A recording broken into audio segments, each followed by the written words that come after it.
Last year Harry seriously offended a woman and her disabled child who spoke to him at the WellChild Awards event last year. The Harry Markle blog detailed the story on July 4, 2021, and included a copy of the mother's post on social media.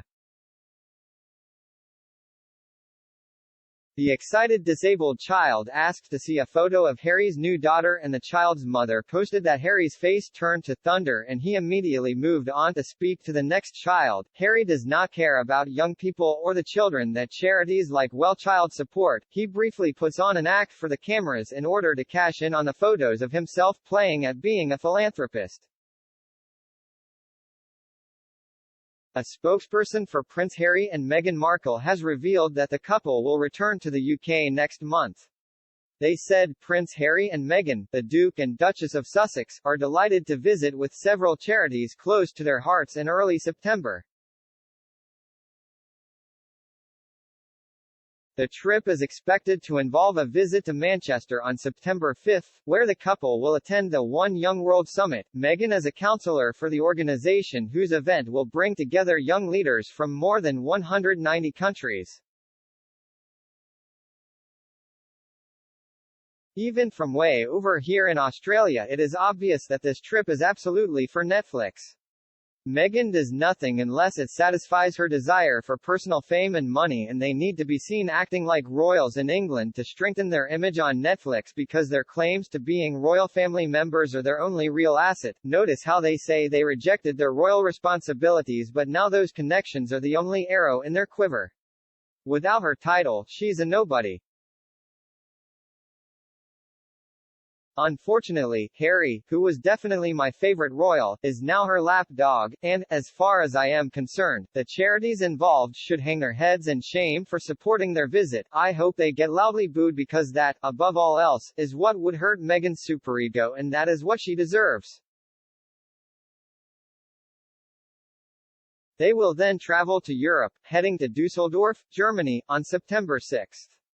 Here they will attend the One Year to Go event for the 2023 Invictus Games, taking place in the city next year, and will shortly after returning to the UK for the WellChild Awards on September 8. The couple previously attended the awards in 2019 before stepping down from their roles as senior working royals the following year. They now reside in Montecito, California, and have visited the UK on only a handful of occasions. Harry and Meghan last travelled to the UK in June for the Queen's Platinum Jubilee celebrations. Did they win their court case against the Home Office regarding security and national security updates? If not, then why are they entering such a dangerous place like the UK? It isn't safe, they claim. Oops, they need some dollars, so have to go to the UK and do some icky royal things, but that's okay as they will do anything for money.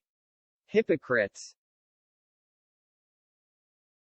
The royal family needs to protect the monarchy, and allowing these two twerps to continue their outlandish behavior doesn't look good. Time to send them into exile without titles, funds, etc., similar to Edward and Wallace. Cut ties to preserve the monarchy. It is not known if the couple will be traveling with their two children, 3-year-old Archie and 1-year-old Lilibet, who accompanied them on their last trip. The couple's spokesperson did not offer any details on whether Harry and Meghan would be meeting any members of the royal family or where they would be staying during their trip.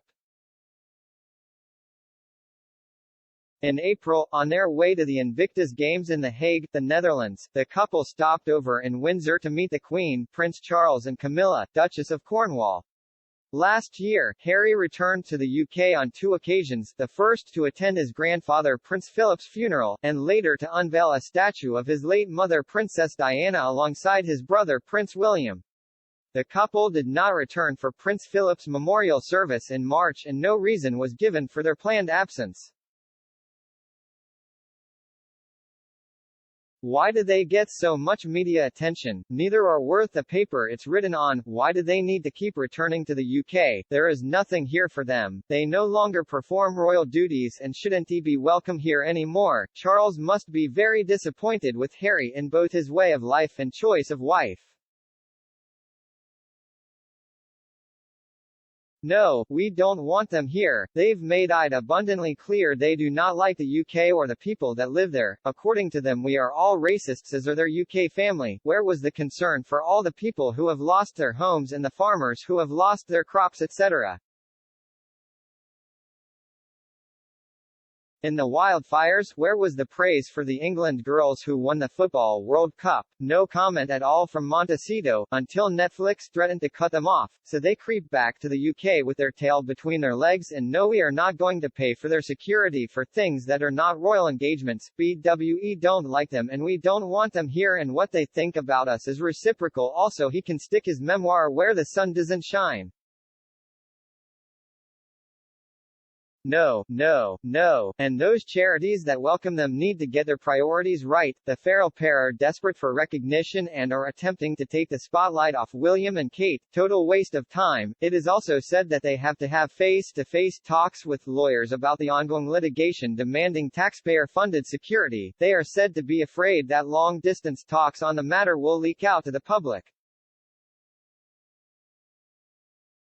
They are going to the UK because Netflix needs footage. All they have in the USA are famous friends who only make them appear shallow, woke and unapproachable. They don't promote charitable work. They need charities to improve their image. Work is not a concept they comprehend. I will be writing to the two charities about how can they have Meghan, a bully of a 3-year-old girl and of the family, to represent their charities. Please, people of the UK, boo them. Won't give any money to these charities as long as Harry and his wife are part of it. I can't believe any charities at all would want to be associated with these two lying, conniving, vindictive, horrible people. Especially a woman that was jealous of and nasty to a 3-year-old. The wrong move. They should stay where they are. Who *s paying for their security? How can anyone invite *bully no mates Meghan to represent young people's charities in the UK, whilst they are taking legal action against the government to force the British taxpayers to cover their security costs so they can promote their smug, greedy faces and pathetic speeches down our throats? They need to be pelted with rotten tomatoes all the way back to Santa Barbara. I do not support them coming to the UK. I urge everybody to stop supporting the charities they are visiting. If these charities think it is acceptable to play host to two people who assault the UK public, they obviously do not need funds. The UK public. Is this why they want special protection? If they were visiting royalty, they would have protection paid for by us, but I don't see why we should pay a penny towards them coming for other reasons, especially since it's always self-promotion with that pair. They are certainly not welcome anyway, and I hope they get booed loudly wherever they go so they get the message, because at the moment they seem to have cloth ears. If horrid Harry and methane Megs are so concerned about their security, then why on earth do you broadcast to the media exactly when and where you are going to be? But why they are so keen to have security? Because they are a pair of nobodies. In fact, if there was anyone out there that wants to harm them, they would rather take the money and run, as they would realize they were going after a pair of nobodies. I actually hope they get overwhelmingly booed everywhere they go in England so they will stop coming. I can't believe I am saying that, because it is. But I am. If someday Harry divorces her and truly repents, then maybe, just maybe, there could be a place for him again, not a public role, but the ability to come home quietly and live out of sight. But he has committed the emotional equivalent of treason and treachery.